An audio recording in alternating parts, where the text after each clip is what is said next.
बाणे संत नामदेव जी महाराज। भाई रे इन नैन हरि पेखो, भाई रे इन नैन हरि पेखो, हरि की भक्ति साधु के संगते, सोई ये दिन लेखो। यह संत नामदेव जी महाराज की रूहानियत का राज खोलने वाली वाणी है। संत नामदेव जी महाराज ने 1270 ईस्वी से लेकर 1350 ईस्वी तक भारतवासियों को रूहानियत की दौलत से मालामाल किया। इस तरह से उन्होंने श्री गुरु नानक देव जी महाराज और संत कबीर दास जी महाराज से करीबन 2 साल पहले संत मत का प्रचार हिंदुस्तान में किया। उनका जन्म महाराष्ट्र में हुआ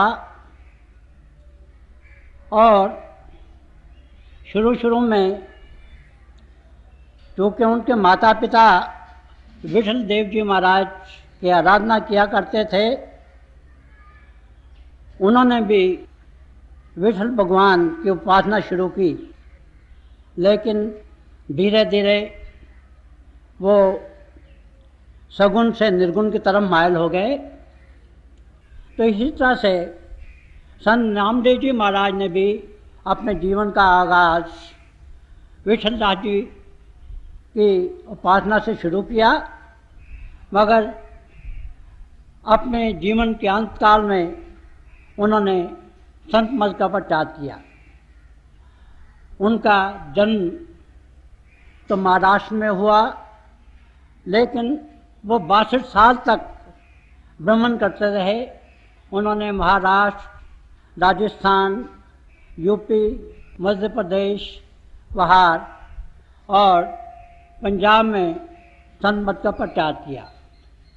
और एक बात जो सबसे विशेष उनके जीवन में मुझे नज़र आई वो ये है कि उन्होंने अपनी ज़िंदगी के जो आखिरी 18 वर्ष थे उसमें उन्होंने अपने तालीम का प्रचार गाँव में किया। और जैसा कि आप जानते हैं, उनके बहुत बार ये वही गांव है जिससे बाबा जयमल सिंह जी महाराज ने फिर रूहानियत का आगाज़। और बाबा जयमल सिंह जी महाराज हमारे जान की जान, हमारे रूह रवां दोनों जहानों के मालिक मुर्शिद आज़म हजूर बाबा सावंत सिंह जी महाराज के गुरु थे। तो इस तरह से इनकी जो तालीम है उसका संबंध डायरेक्टली संत मत से है। अब ये देखिए कि वो हमें किस प्यार से रूहानियत के जो राज हैं उनको बताते हैं। भाई रे इन नैन हरि पेखो, भाई रे इन नैन हरि पेखो। जब से ये संसार बना है तभी से संत, महात्मा, वली अल्लाह, गुरुदेव सब यही तालीम देते चले आए हैं कि ये जो मनुष्य जन्म है ये बड़े भागों से मिलता है। इसे नर नारायणी देह कहा गया है, इसे अशरफुल मखलूकात कहा गया है, इसे roof and crown of creation कहा गया है। मौलाना रूम ने फरमाया है कि बाद अज खुदा बुजुर्ग तो ही किस्सा मुख्तसर, कि अगर प्रभु के पास किसी का नंबर है तो वह हज़रत इंसान का है। और हमारे क्रिश्चियन भाई कहते हैं कि God made man after his own image, कि प्रभु ने इंसान को अपने नमूने पे बनाया है। और इंसान सर्वश्रेष्ठ इसलिए है क्योंकि इंसान के ही जीवन में हमारी आत्मा और परमात्मा का मिलाप हो सकता है।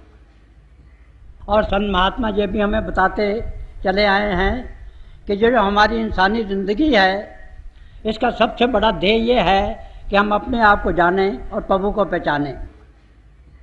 खुद शनासी और खुदा शनासी, the self knowledge and God realisation. तो यही तालीम हमें नामदेव जी महाराज भी दे रहे हैं। और यहाँ तक कहा गया है कि जब हज़रत इंसान को पैदा किया गया तो फरिश्तों को भी ये हुक्म हुआ कि वो इंसान को सजदा करें, क्योंकि अगर फरिश्तों को भी हमेशा की मुक्ति मंजूर हो तो उन्हें भी इंसान के कालिम में आना पड़ता है। और ये जो इंसानी हमें जिस्म मिला है, इसका बी ऑल और एंड ऑल यही है कि हम किसी सत्स्वरूप हस्ती के कदमों में पहुंचकर हम ऐसी स्टेज पे पहुंच जाएं कि जहां हमारी आत्मा का और परमात्मा का मिलाप हो जाए।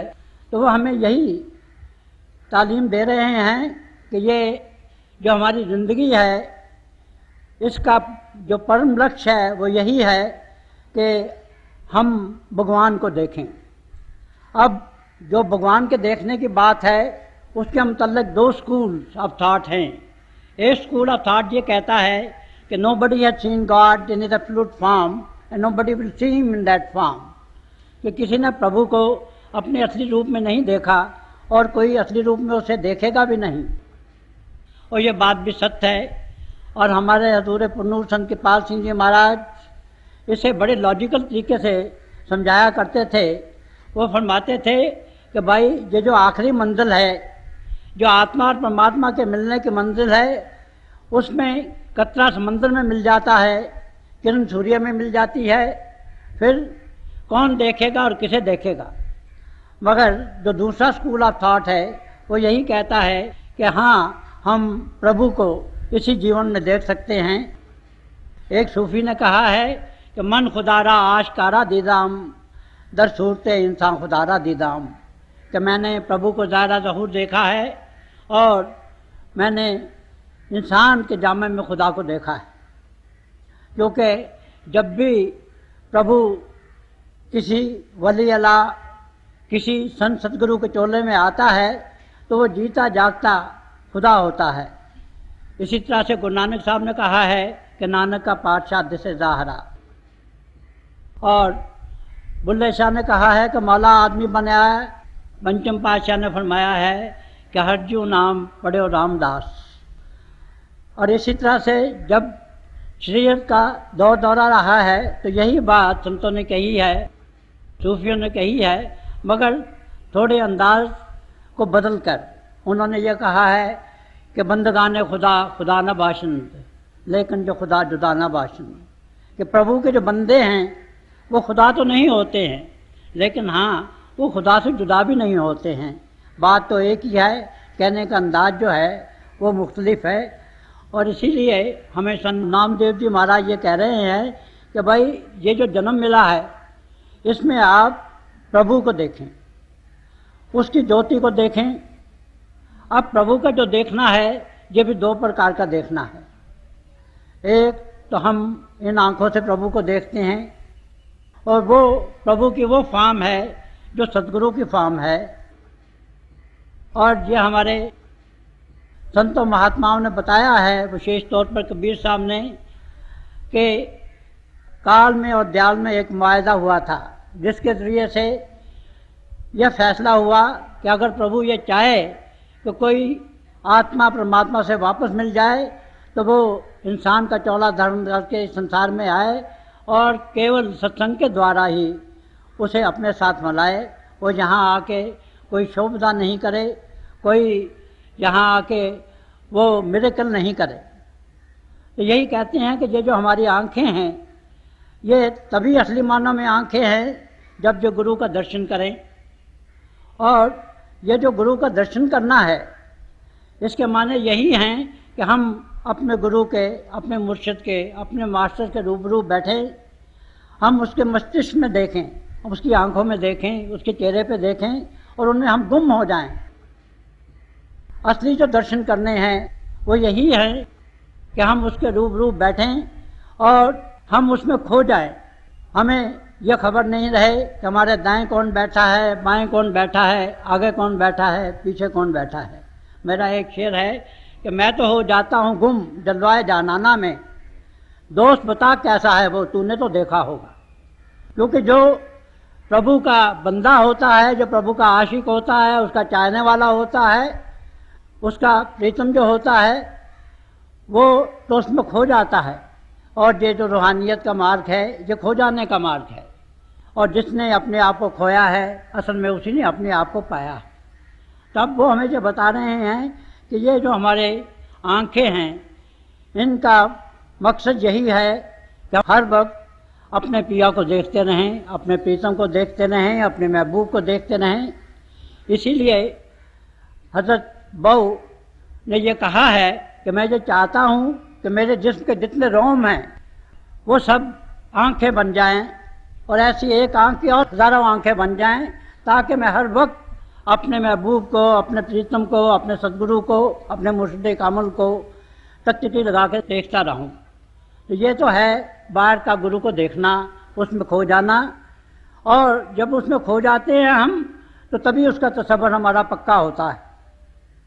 और दूसरा जो प्रभु का देखना है, वो अंतर में प्रभु को देखना है, वो अंतर की आंखों से प्रभु को देखना है। हमारे मुर्शिद आज़म हुज़ूर बाबा सावन सिंह जी महाराज बड़ी खूबसूरती से ये बयान किया करते थे कि सच्चा जो मुर्शिद होता है वो हमारी अंतर की आंखें खोल देता है ताकि हम प्रभु के जलवे देख सकें। वो हमारे अंतर के कान खोल देता है ताकि हम हमारे अंतर जो हर वक्त नगमा जारी और सारी है, जो शब्द हो रहा है, जो हरि कीर्तन हो रहा है, हम उसके सुनने वाले बन जाए। तो ये कहते हैं कि इस ज़िंदगी का जो ध्येय है वो यही है कि हम किसी महापुरुष के चरणों में पहुँचे। और हकीकत तो ये है कि हम महापुरुष के चरणों में नहीं पहुँच सकते हैं, वो खुद ही हमें अपने चरणों में बुलाता है। क्योंकि तसव्वुफ़ का ये एक असूल है बुनियादी कि इश्क अव्वल दर दिल माशूक पैदा मीश्वर, कि जो प्रेम है पहले गुरु के दिल में उत्पन्न होता है, वो अपनी प्रेम की शुआएं भेजता है और अपने रेशमी प्यार के धागे में बांधकर हमें अपने चरणों में ले आता है। और फिर वो हमारे गुनाहों की तरफ देखता नहीं है, वो तो रूहानियत के ना ख़त्म होने वाले अटूट खजाने लाता है और हमें नाम के दौलत से माला माल कर देता है। वो हमें जीते जी मरने की विद्या सिखा देता है और हमें जिस्म और जिस्मानियत से ऊपर ले आता है, जहाँ हमें अपने गुरु के दिव्य स्वरूप के दर्शन होते हैं। और वहाँ से ऊपर की जितनी मंजिलें हैं उसमें पहले हम गुरु के दिव्य स्वरूप के दर्शन देखते हैं, फिर उससे ऊपर गुरु भी शब्द स्वरूप हो जाता है और जो हमारी सोच है वो भी शब्द स्वरूप हो जाती है। तो यही बता रहे हैं कि हमारी ज़िंदगी का जो ध्येय है वो यही है कि हम अपने गुरु के दर्शन करें, बाहरी आंखों से भी उनके दर्शन करें और गुरु की कृपा से हमारी अंतर की आंखें खुल जाएं और उससे भी हम गुरु के हर वक्त दर्शन करते रहें। हरि के भक्त साधु के संगत, सोई ये दिन लेखो। अब जो बताते हैं कि जो हमें ये ज़िंदगी मिली है, इसका एक एक जो क्षण है यह बड़ा अमूल्य है, बड़ा बेशकीमत है। तो अब कहते हैं कि ये ज़िंदगी में दो चीज़ें हैं वही हमारे काम की हैं, एक तो हरि की भक्ति और दूसरी किसी महापुरुष की संगत। अब हरि की भक्ति क्या है? हमारे हजूर पुन्नूर संत कृपाल सिंह जी महाराज ये हमें बताया करते थे कि जो हरि की भक्ति है वो नाम की भक्ति है। और नाम क्या है? नाम के दारे खंड ब्रह्मंड, नाम ज्योति और श्रुति का रास्ता है। ये कहा जाता है कि प्रभु अकेला था, पहले वह महाचेतनता का समंदर था, उस वक्त और कोई नहीं था। फिर उसे यह संकल्प हुआ, यह ख्याल आया कि मैं एक से अनेक हो जाऊं, एक को अहम व्योम श्यामा, और एक हलोर उठी, एक वाइब्रेशन हुई और उसने दो सूरतें इख्तियार की, एक ज्योति की और एक श्रुति की, और इन दोनों को मिला के हम नाम कहते हैं। तो जो नाम की भक्ति है असली मानव में वही हरि की भक्ति है। तो कह रहे हैं कि भाई हमारी ज़िंदगी को वही क्षण मुबारक हैं। असल मानों में वही हमारी ज़िंदगी के जो क्षण हैं वो गिने जाते हैं प्रभु के रास्ते में, जिसमें हम या तो प्रभु की भक्ति करें या हम किसी महापुरुष के चरणों में वो गुजारें। क्योंकि यह कहा गया है कि दिन वही दिन हैं, रातें वही रातें हैं जो तेरी याद में गुजर जाएं। बाकी हम देखते हैं कि हम अपनी ज़िंदगी का जो बहुत सा वक्त है वो हम दुनिया के झंझटों में गवा देते हैं। हम कोशिश करते हैं कि दुनिया की दौलत हमारे पास इकट्ठी हो जाए, जायदाद हमारे पास इकट्ठी हो जाए, हमारा बहुत नाम हो जाए, बड़ी हमारी ख्याति हो जाए, हमें बहुत बड़ी कुर्सी मिल जाए और हमारी सेहत बहुत अच्छी हो जाए, हमारे बच्चे जो हैं बहुत अच्छे सेटल हो जाएं। तो अगर हम अपनी लिस्ट ऑफ प्रायोरिटीज में देखें तो उसमें या तो प्रभु के मिलने का हमें उसमें जिक्र ही नहीं मिलता है, और मिलता भी है तो वो सबसे जो कम प्रायोरिटी की जगह है आखिर में मिलता है। हम आमतौर पर यही चाहते हैं कि हमारे दुनिया के जितने काम हैं सब के सब होते रहें, और जैसे हमें जुंगा मिलता है वैसे हमें रूहानियत भी मिल जाए। मुझे याद है कि जब मैं बहुत छोटा था तो उस वक्त हम बाज़ार से कोई चीज़ लेने के लिए जाया करते थे, तो हम जितने पैसे देते थे दुकानदार वो चीज़ तो हमें दे देता था, उसके बाद कोई जुंगा दे देता था, कोई लॉलीपॉप दे देता था, कोई हमें थोड़ी स्वीट दे देता था, कैंडी दे देता था।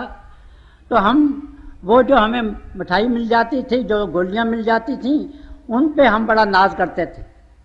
और इसी तरह से वेस्ट में भी कहा जाता है कि एक बेकर डजन होता है कि अगर 12 डबल रोटियों के वहाँ पैसे देते हैं तो तेरी डबल रोटी हमें मुफ्त में मिलती है। तो हम यही चाहते हैं कि दुनिया के हम सब काम तो करें, वक्त सब हम दुनिया में लगाएं और रूहानियत जो है वो हमें जुंगे में मिल जाए। तो ये बात तो सही नहीं है। अगर हम ये चाहते हैं कि हम प्रभु को पा जाएं तो हमें अपनी जो लिस्ट ऑफ प्रायोरिटीज़ है उसे बदलना होगा। इस सिलसिले में मुझे अपने हजूर पुनूर संत कृपाल सिंह जी महाराज के जीवन का एक वाक़या याद आ गया। जब उन्होंने मैट्रिकुलेशन का इम्तहान पास किया तो उनके पास एक बहुत अहम सवाल था, और वो ये था कि उनकी ज़िंदगी का ध्येय क्या होना चाहिए। तो उन्होंने मुतवातर कई दिन और कई रात इस मामला के हर पहलू को सोचा, सब प्रार्थना कान सोचे, और आखिर वो इस नतीजे पर पहुँचे कि God first and world afterwards, कि पहले तो मुझे प्रभु को पाना है और उसके बाद ये दुनिया की चीज़ें मुझे चाहिए। And he never look back. सारी ज़िंदगी में उन्होंने इसी अपने आदर्श को अपने सामने रखा। तो इसी तरह से हमें भी अपनी जो लिस्ट ऑफ प्रायोरिटीज़ हैं उन्हें दोहराना होगा, अगर हम ये चाहते हैं कि हम इसी ज़िंदगी में हमेशा की मुक्ति पा जाएं, अमर हो जाएं, जावेदानी हो जाएं, लाफानी हो जाएं, इटर्नल हो जाएं। तो यही बता रहे हैं कि अगर हम ये चाहते हैं कि ये जो हमारी ज़िंदगी का ध्येय है हमेशा की मुक्ति पाने का, ये पूरा हो जाए, तो इसके लिए दो चीज़ें जो हैं वो बहुत ज़रूरी हैं। एक तो ये है कि हमें प्रभु की भक्ति करनी है, नाम की भक्ति करनी है।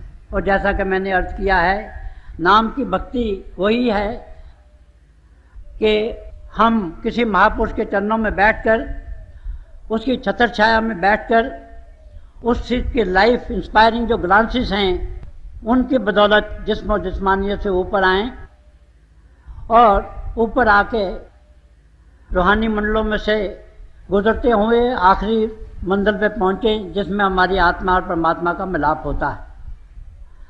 और ये जो नाम का रास्ता है ये ज्योति और श्रुति का रास्ता है, ये पुरातन से पुरातन और सनातन से सनातन रास्ता है।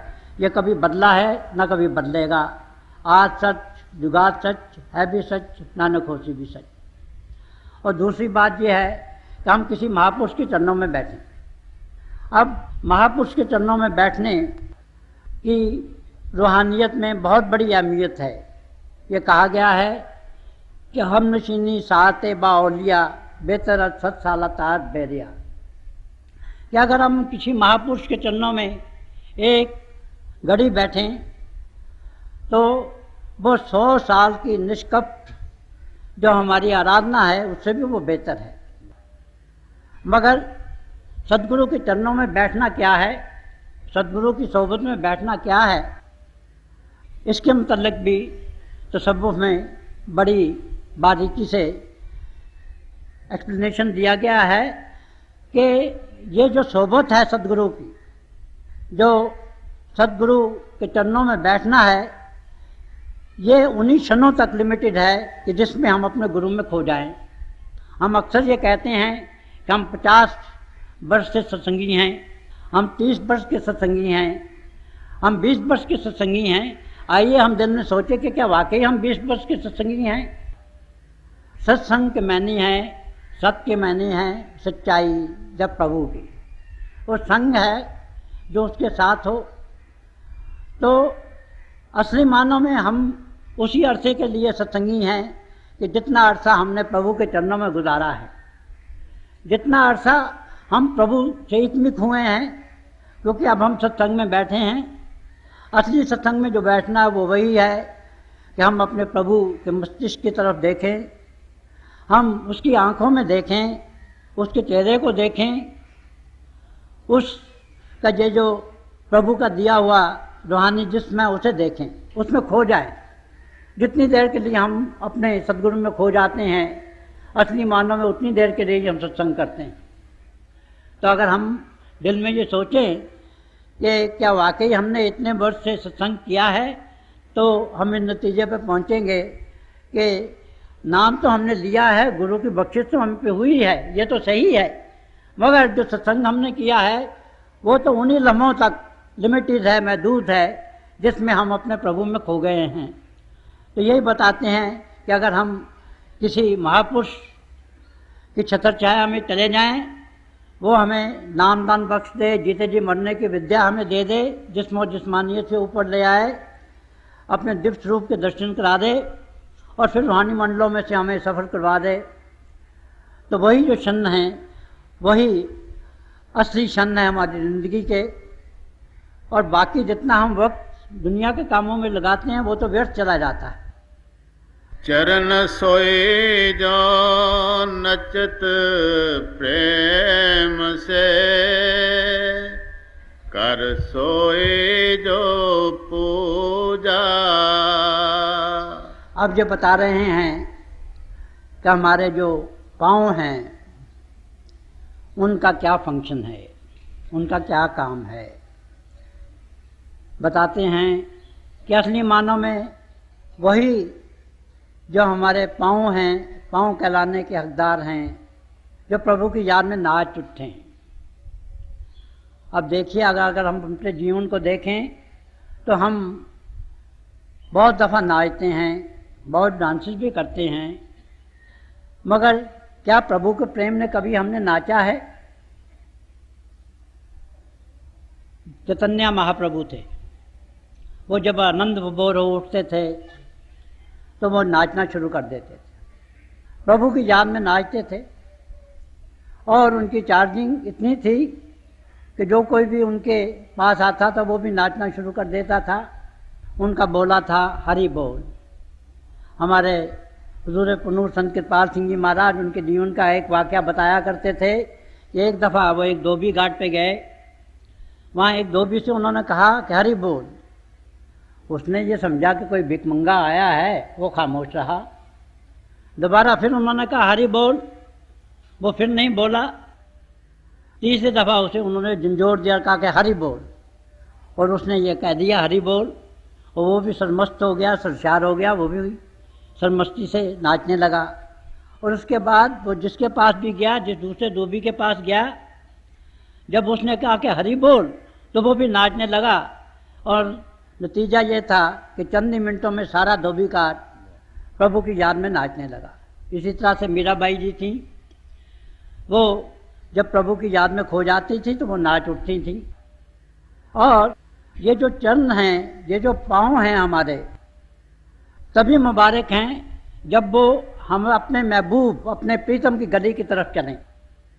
असल में चरणों का काम यही है, हमारे कदमों का काम यही है, हमारे पाँव का काम यही है कि वो जो भी कदम उठाएं वो उसे अपने प्रभु की तरफ ले जाए। मगर हम अगर देखें तो हम जो पाँव उठाते हैं वो प्रभु से हमें दूर ले जाता है, क्योंकि हम दुनिया के कामों के लिए कदम उठाते हैं। हमें ये चाहिए कि जो भी हम कदम उठाएं वो हमें प्रभु के करीब ले जाए। असली मानव में वही कदम है, और असली मानव में जो हाथ हैं उनका भी फंक्शन यही है कि वो प्रभु की आराधना में हम उठाएं, प्रभु की दुआ में उठाएं। हाथ वही है जो प्रभु की दुआ में उठ जाए, क्योंकि हम हाथों से दुनिया के काम करते हैं, और जब तक हम दुनिया के काम करते रहते हैं वो जो समय है वो तो असली गिनती में नहीं आता। गिनती में तो वही वक्त आता है कि जो प्रभु की प्रार्थना में चला जाए, प्रभु की प्रेयर में गुजर जाए। और जहाँ तक ये प्रेयर का तल्लक है, ये कई प्रकार की प्रेयर है। सबसे पहले तो प्रार्थना ये है जिसे हम ये कहते हैं कि प्रेयर ऑफ पिटीशन और सप्लिकेशन, कि हम प्रभु से मांगते हैं कि आप प्रभु हमें तो अच्छी सेहत दे, हमें पैसे दे, हमें बहुत नेम एंड फेम दे। और उसके बाद जो दूसरी स्टेज है प्रेयर की, वो कहते हैं कि प्रेयर ऑफ थैंक्स गिविंग, कि हम गुरु का शुक्राना करते हैं, हम हाथ उठाते हैं और उसका शुक्राना करते हैं। और उसमें यह खूबी है कि पहली किस्म की जो प्रेयर है उसमें तो हम ये मानते हैं कि भाई प्रभु जो है कोई ऐसी ताकत है जो हमसे बड़ी ताकत है, हम जो कुछ माने वो हमें देती है। दूसरी जो है वो प्रेयर ऑफ एंटिसिपेशन है, वो ये है कि प्रभु हमारी हर जो नीड है उसे वो समझता है कि हमें क्या चाहिए, वो हमें खुद बख्श देता है, और उसके लिए हम उसका शुक्राना अदा करते हैं।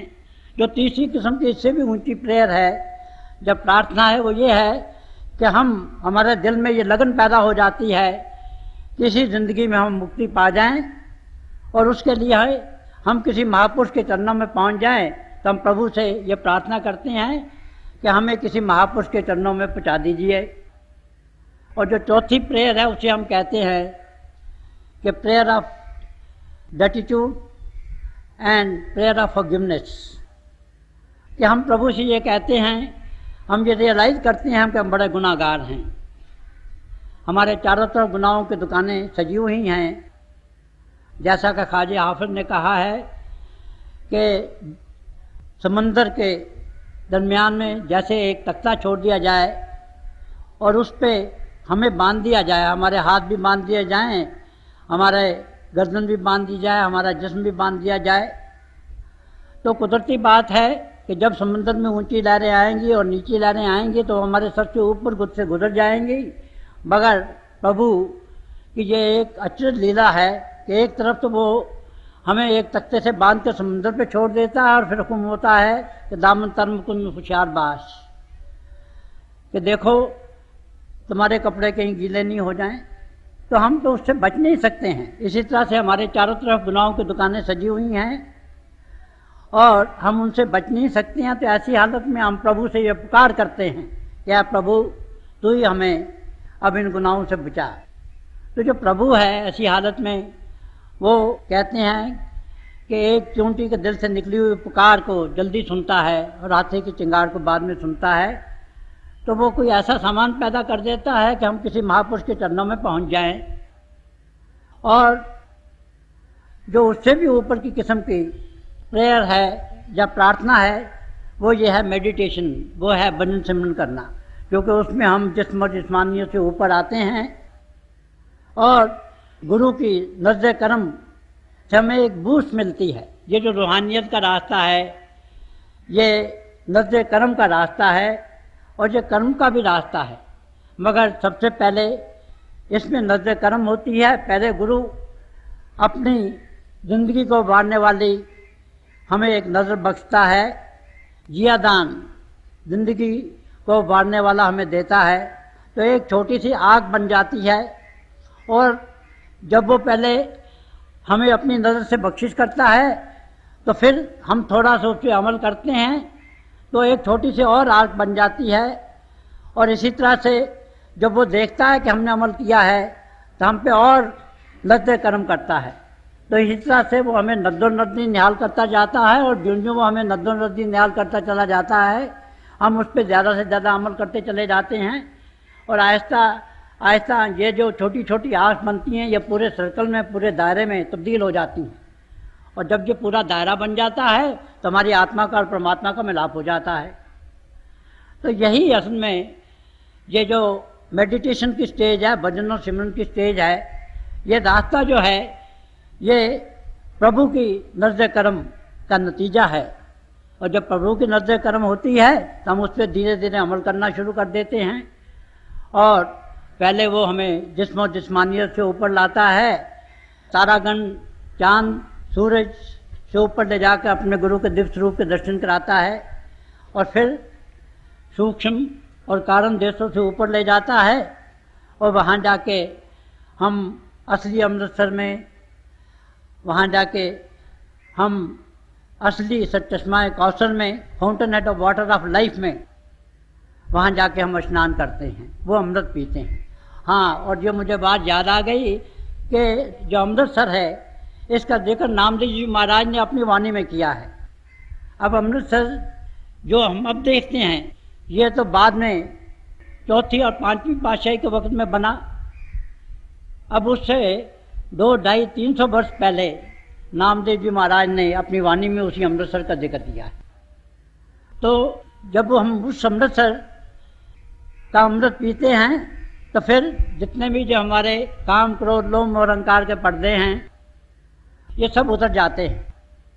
25 प्रकृति से हम ऊपर चले जाते हैं, त्रिगुणातीत हो जाते हैं, और वहीं पे जाकर असली मानव में हमें साथ कहा जाता है कि साथ की महिमा त्रिगुण से दूर, त्रिगुणातीत हो जाते हैं। और वहीं जाके हमें ये महसूस होता है कि हमारी आत्मा जो है ये परमात्मा की अंश है। और फिर उससे ऊपर गुरु की दया से हम जब जाते हैं तो पहले गुरु में लीन हो जाते हैं। उस स्टेज को हमारे सूफी भाई फनाफिल शाख की स्टेज कहते हैं। और उसके बाद हम अपने निजगढ़ में सचखंड में पहुंचते हैं, और उससे ऊपर के भी अलग और अगम की मंजिलों से गुजरकर उस आखिरी स्टेज में पहुंच जाते हैं कि जिसे अनामी कहा जाता है या शब्द कहा जाता है। और वहाँ जाके हमारी आत्मा और परमात्मा का मिलाप हो जाता है। तो यही बताते हैं कि भाई अगर हमने प्रभु के रास्ते में चलना है तो तब हमें हर वक्त प्रभु की आराधना करनी चाहिए। और असली जो हाथ हैं उनका फंक्शन यही है कि हर वक्त वो प्रभु की आराधना करें, प्रभु की प्रार्थना में हर वक्त को उठाए जाएं, प्रभु की दुआ हम हाथों से करें।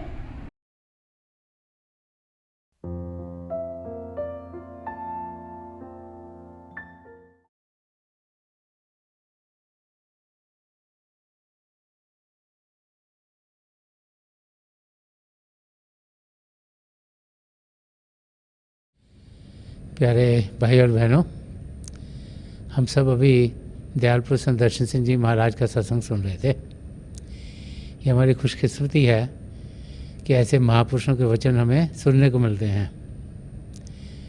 बार बार संदर्शन सिंह जी महाराज में यही याद कराया करते थे कि प्रभु प्रेम से भरपूर हैं और प्रभु को पाने का रास्ता भी प्रेम का रास्ता है।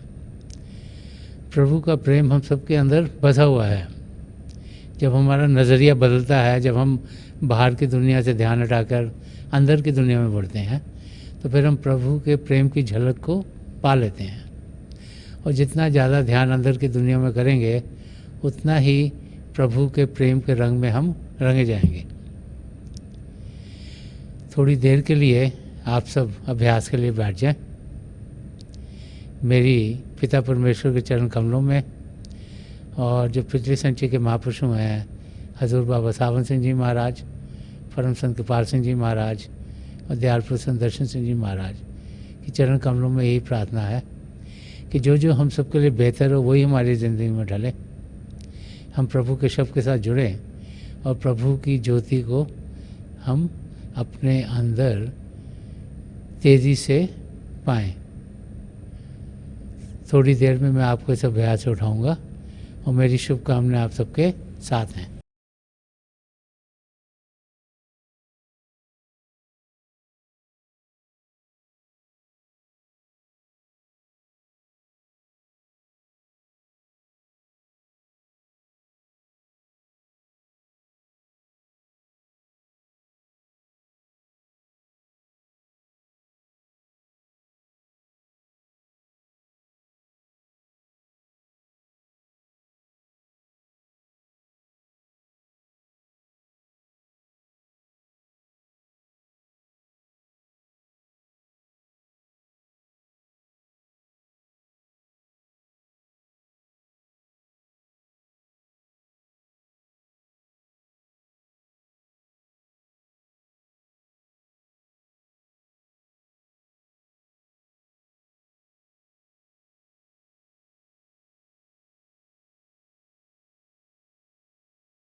छोड़ दीजिए जी, प्लीज़ लीव ऑफ।